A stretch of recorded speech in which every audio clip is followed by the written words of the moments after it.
And we're back with the Metroid Prime playthrough. In the last part, we found Stardust, got that guy, and ended up in the Magmore Mines after getting the Spider Ball. This part, Magmore Mines. Magmore Caverns, my bad. Don't ask, okay? It's been a boring day and my brain's gone to waste. But in any case, here in the Magmore Caverns, here's a question. We're below the surface, right? If so, how come there's a sky right there?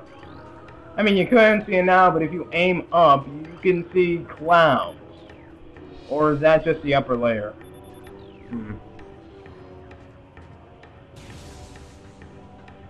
Oh, whatever. Now we have to use the wave beam's selective wall passage ability to target these switches.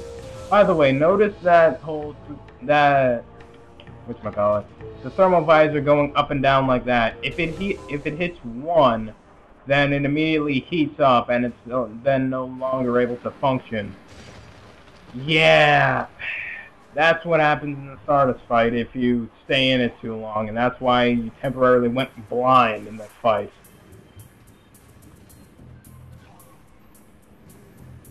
Now this section right here isn't too hard, you just morph all your way to different sections and start scanning stuff. You're doing this for an energy tank, by the way, so it's completely optional.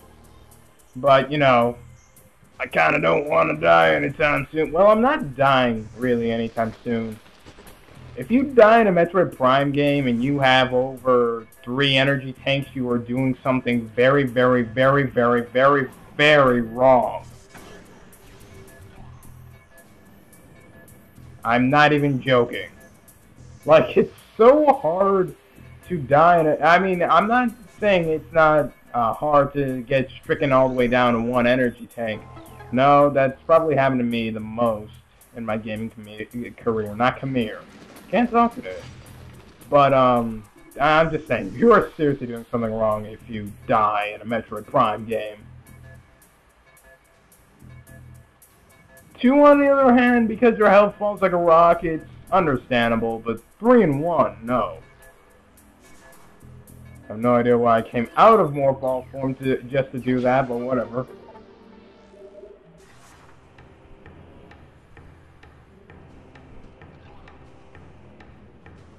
God, it's almost like these where I wish I knew, well, not knew where I was going. I wish I watched the file footage beforehand.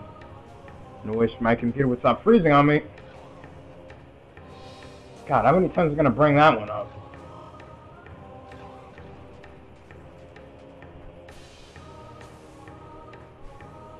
That aside, we have places to be, things to do, and enemies to fire in the mouth. Okay, this thing is a fist thing. Basically, all you have to do is shoot it in the mouth and bam! Flipped over. Or you can just be a rebel and jump on through it. Honestly, I don't care. I mean, it's much faster if you jump on through it, but you have that thing staring at you. Might as well use it as a platform at times. Now, in this room is where the plasma beam is located. Sadly, though, you're not able to get it because reasons. No one can. I have the spider ball and the boost ball. What the hell am I missing? Oh, never mind. Yeah, you really can't. I just remembered you have to have the ice beam to get the... Oh, ain't that convenient. But you have to have the ice beam in order to get the plasma beam because it's literally guarded by an ice beam door. Just to make sure you can't get to it.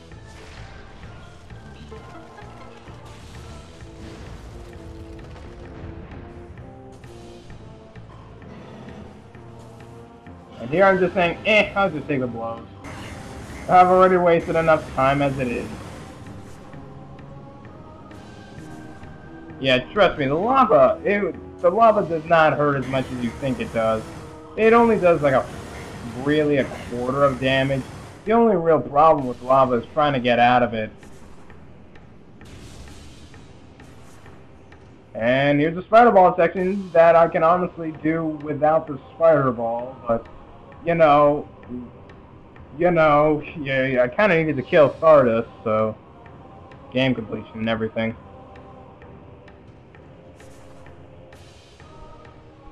To the left, to the left, and in between the magma trees. What? Oh, okay, I am going the right way.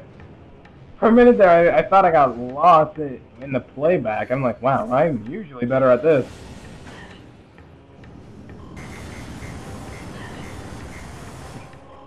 To Samus, that's nothing more than a hot spring. Even though she's crying in pain, it's a hot spring.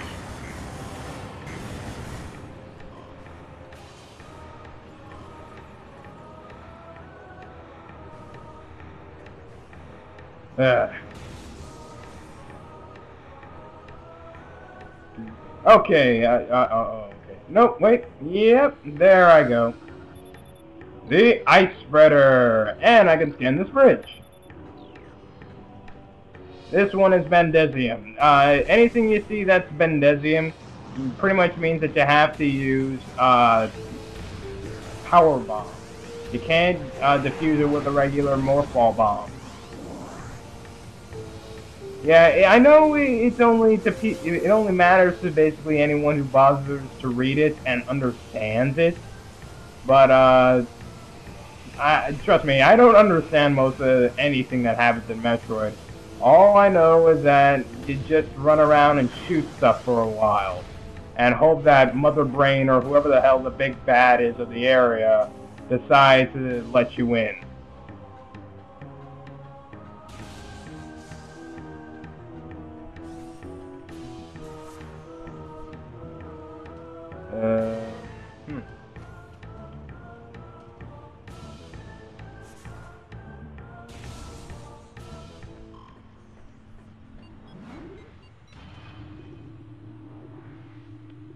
You know, I actually wonder what Samus was thinking during these elevator sequences. Did I leave the oven on? That was literally the first thing that came to mind.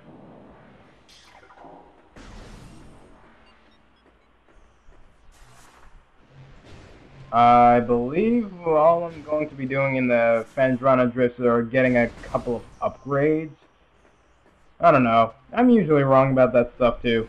By the way, as I mentioned before, now that we killed what's-his-face earlier for the wave beam, there are his two lackeys there, and if you were to go a bit further to where you saw that power bomb location I showed you guys earlier, you would find a mini version of him. Now, by God, that jump is hard to make. I'm serious. With the first-person view, it's really easy to screw yourself over in that jump a bunch of times. Trust me, I did it too many times. But that's not the point. The point is, it's easy to screw yourself over. In life and in video games. So what I recommend doing is kind of holding the jump. Not like hold the jump button, just hold the jump over for a bit. And I gotta say, I actually like how they handle the water effects in this game. It's very nice.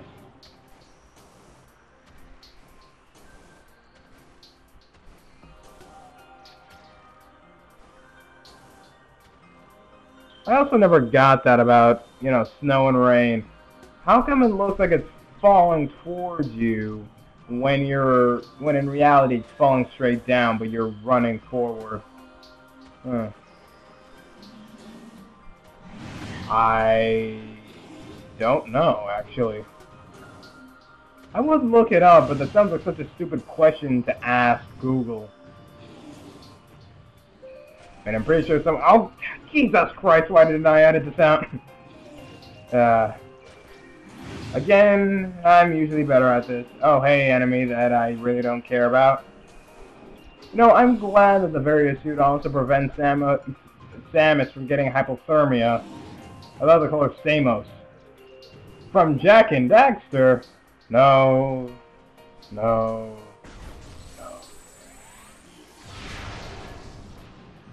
Just to let everyone know, I do like the Jak and Daxter series, but I get PTSD whenever playing it.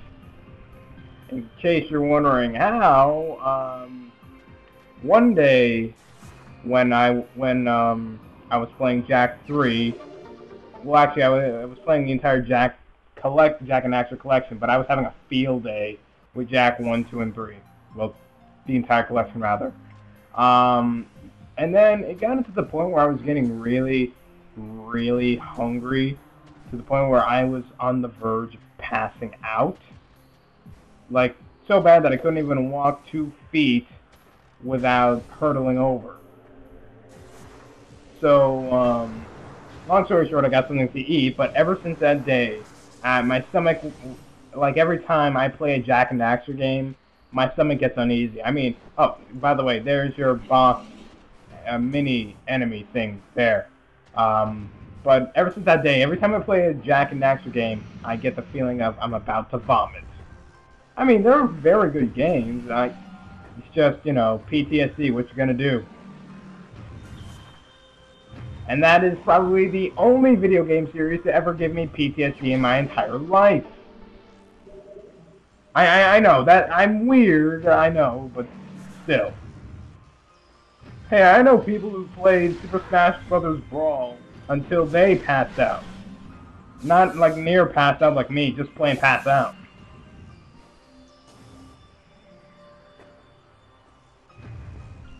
Why did I jump in here? The world may never know. But yeah, I pretty much came to the Pandrana Drift for a couple of upgrades, you know. Getting sauteed onions, building up my friendship meter, saving Adam's life. Oh, wait a minute. And of course, in the halfway mark, my computer keeps stopping me. I know I bring that up way too much, but it's really... It's there. What do you want me to say about it?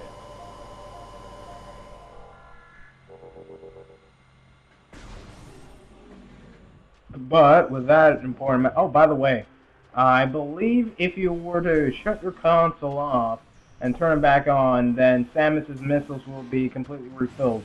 Do not quote me on that. I am not entirely sure. Because I really don't, you know, play Metroid Prime, play for about 30 minutes, and then start playing another game. I mean, the most I do with, you know, a long-term game is play like a handheld or a shorter game. But I rarely just pick up a game just as long as it. Like if I'm playing Metal Gear Solid 2, well, I'm going to stick to Metal Gear Solid 2. I'm not going to suddenly start playing Metal Gear Solid 3 or 4.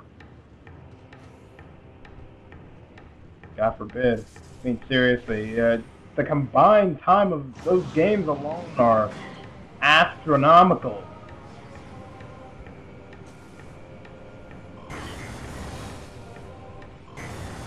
Now, don't be surprised if I completely skip over 3 from the amount of plot it gives if I eventually do Metal Gear Solid Let's Play.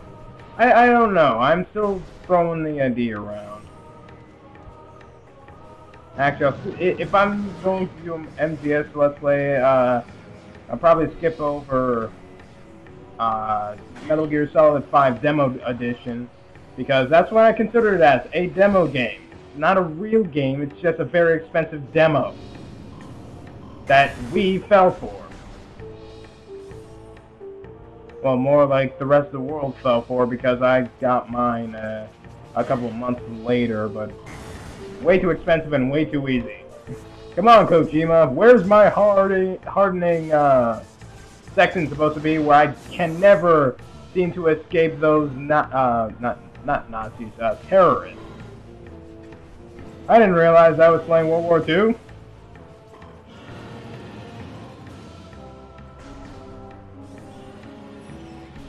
I believe at this point I'm just heading back to my gunship because I can. Well, that and there's not really much to do out here. Well, at the point I'm going, I might as well be heading over to my gun. No, I'm heading over to get an upgrade. I don't remember if it's a missile upgrade or a health upgrade. That's the problem. Now we have to climb this shaft.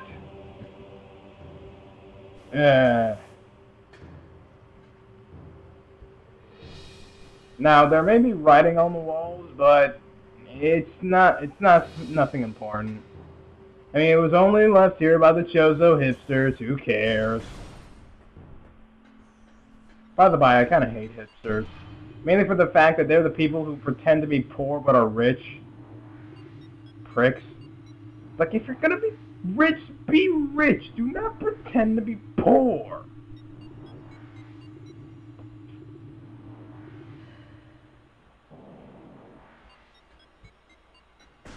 And there's another thing I don't get. Ruins. I mean, it's kind of obvious that this place is in shambles, but what exactly makes it ruined? I mean, if anything, it's dirty or something. Well, more like broken, but I don't know. I'm not clever with coming up with historical names and whatnot. Hell, I'm the guy who came up with Fedorpian. So, I think I'm heading this way for a health upgrade, if I remember correctly.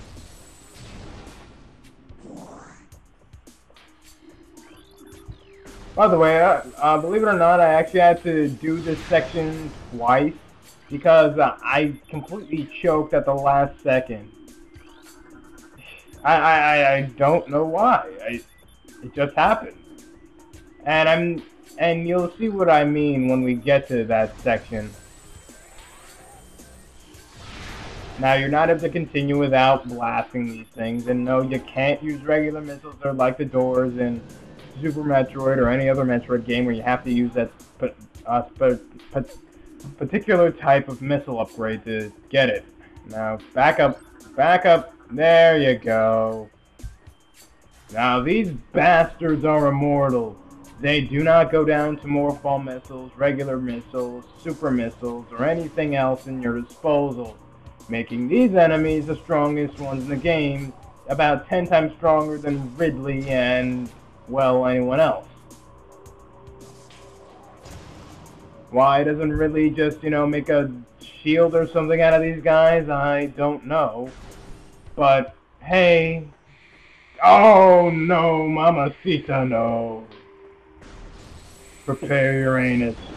It's time to go into the Chozo Ghost. I completely forgot about these bastards. Oh, boy. Chozo. Alright, so for anyone playing who has played Metroid 2, you may remember some enemies called the Dark Commandos.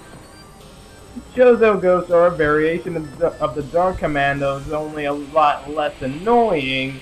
However, they are a lot more fast. And there are fireworks going on behind me, so I'm probably going to have to cut these next few parts very short.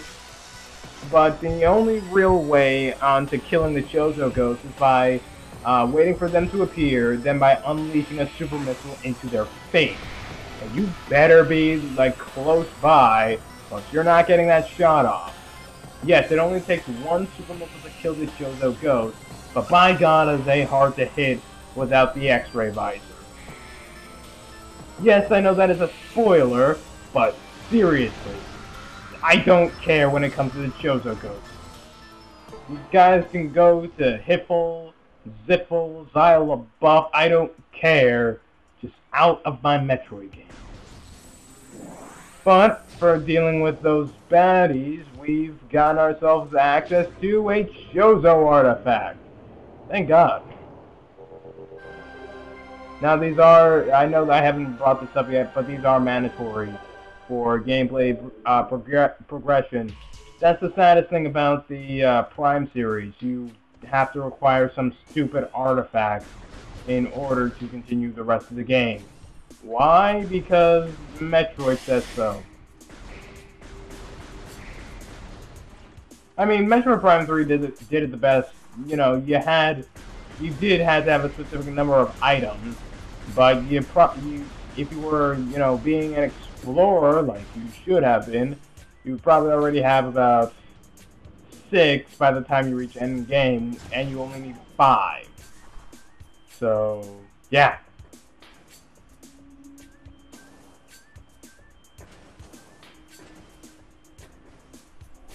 So this game ain't terribly bad with it. As you can probably tell, the water is not hurting Samus anymore because we took out Flagara, who was poisoning the water. How does that work? Don't ask me. It happened in Resident Evil, it happens in Metroid Prime. Just go with it eventually.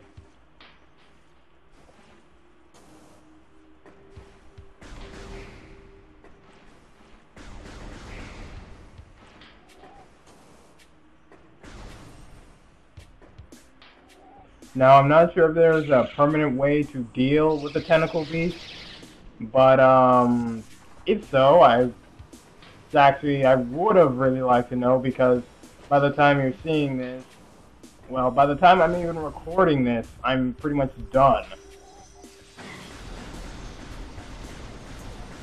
Alright, now because it's a regional temperature abnormally, I think you can guess where we're heading to, well, where the next boss is.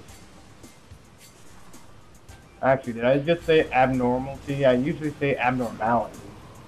It's weird.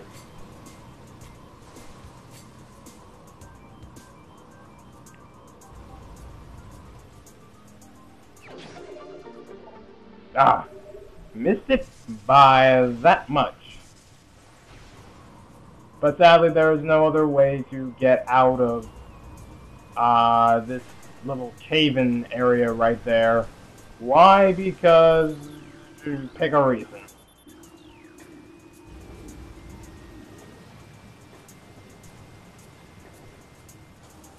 Come on, me. Hit the save point. I know you want to.